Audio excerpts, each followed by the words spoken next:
Welcome back. We've been talking about the unique journey into the Muslim world and a follow-up journey through America conducted by a young group of researchers from American University who are here with us today in the studio. Let's get back to our discussion and look at some of the things that happened to you.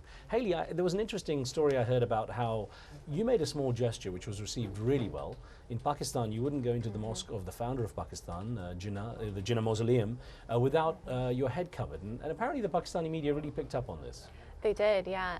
A couple of days later, Ambassador Ahmad was giving a speech in Islamabad to a packed hall, and Sumro, actually, Chairman Sumro, was there presiding over it. And afterwards, you know, it's a very anti-American sentiment over there right now because of all of our involvement there. And so an American doing this really shocked them and surprised them. And afterwards, Frankie was there with me. We were just mobbed, you know, people saying thank you so much. And those small gestures really do make a huge difference. And I think a lot of people, both from the Muslim world and the American world, can learn to just show each other a little bit of respect that way.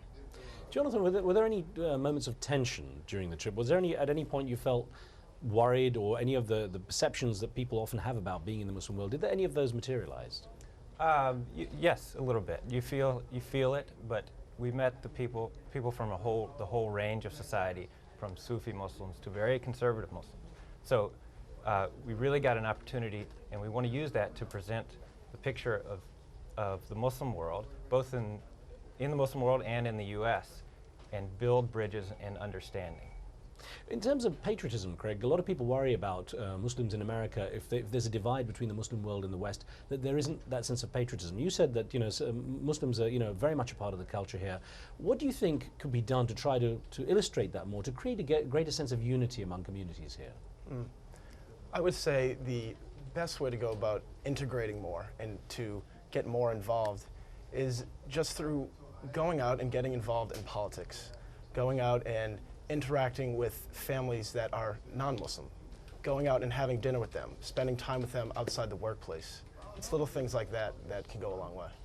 And Frankie, when you look at the parts of the world you visited, when you look at the commonalities between American Muslims and those in other parts of the world, what sort of link could be formed that allows a better education? If people on the other side of the water are looking and saying, America's this, America's that, how could American Muslims be used to try and bridge that gap?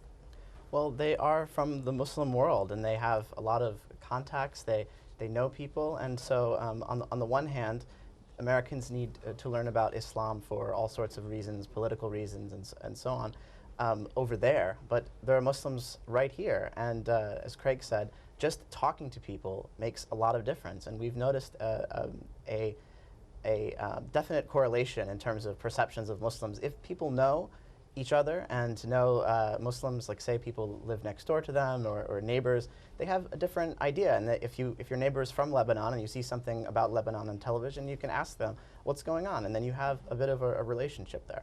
Now, Hayley, you were doing this trip at a time when George W. Bush was in office, and of course that was considered a great time of tension, certainly between the Muslim world and the West, and people were saying things like clash of civilizations and so on while he was in power.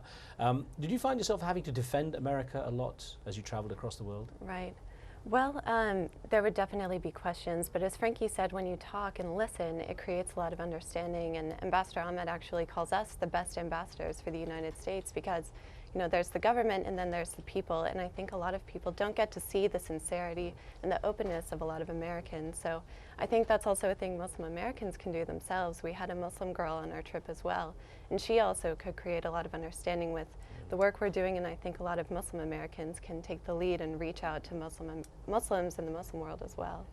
Frankie, you want to add something? One thing we learned, family is very important in the Muslim world and community, and I think people realize that we actually travel as a family ourselves. Professor Ahmed is like a father to us. We've known each other for 4 or 5 years, so we're traveling as that kind of unit. So then we were traveling in the Muslim world and with Muslims here in America. We're welcomed as a family by families, and we're able to sit with them, learn from them, listen to them, break the fast during Ramadan with them, which builds kinds of relationships that we need. Jonathan, what did you get personally most out of this experience? How do you feel it's changed you? Oh, it's changed me in all sorts of ways. Just the opportunity to be with these people and really spend time with them. There was situations like in Memphis where we walk into a mosque and we feel a little tension in the air at first, but then we talk to people, we listen, we talk to the imam and interview him, And then they invite us to a huge lunch, and these were West African Muslims. So we were eating with our hands, mostly, and they gave us all sorts of very interesting It tastes different, food. doesn't it? little different, little different. But it was great to be able to do that, to be able to report back to the blog that we kept. This is journeyintoamerica.wordpress.com.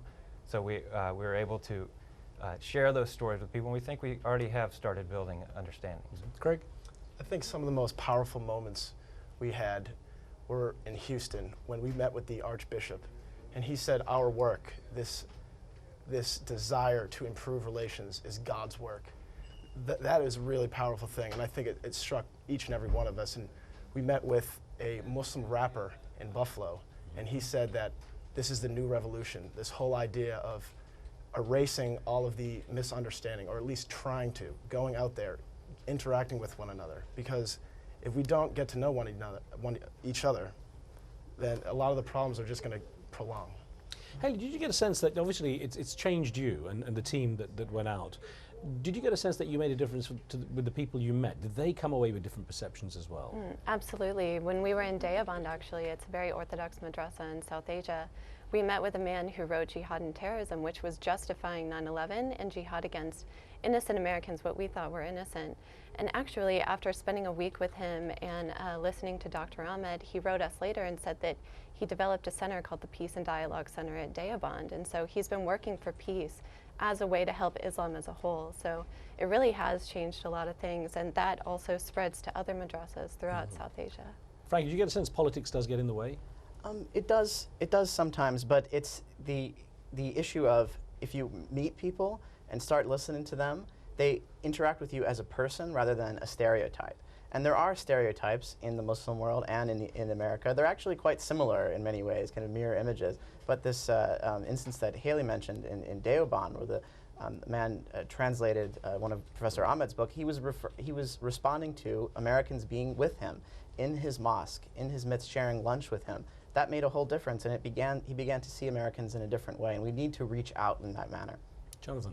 And sometimes politics can help bring the different groups together. Here in America, we traveled to Salt Lake City, and we had the Mormon population, which was very interesting, and the Muslims, and they're getting along fabulously because of their like-minded politics in some, as far as morality and common spirituality. Yeah, common spirituality, yeah. yes. So that was very interesting to us. A quick thought, we've got about a minute left, so just from what, Jonathan, starting with you, what next step do you take? Are you going to travel more? Are you interested in doing and following up on this? I sure hope so. I hope to travel. And the step right now is writing the book. We've got a little more traveling left to do. The book and documentary. Yeah, that's the sequel into America, yeah. That's right. So. And Craig? Well, Dr. Ahmed calls us the best ambassadors for America. And whatever I'm doing, whether it's a PhD or a film career, my goal in whatever I do is to be the ambassador for America. HAYLEY, quick thought? Well, I hope to learn more about Islam. You know, we've been on these trips, but I know there's a lot more to learn, so I hope to learn more and to improve understanding for the United States and Islam.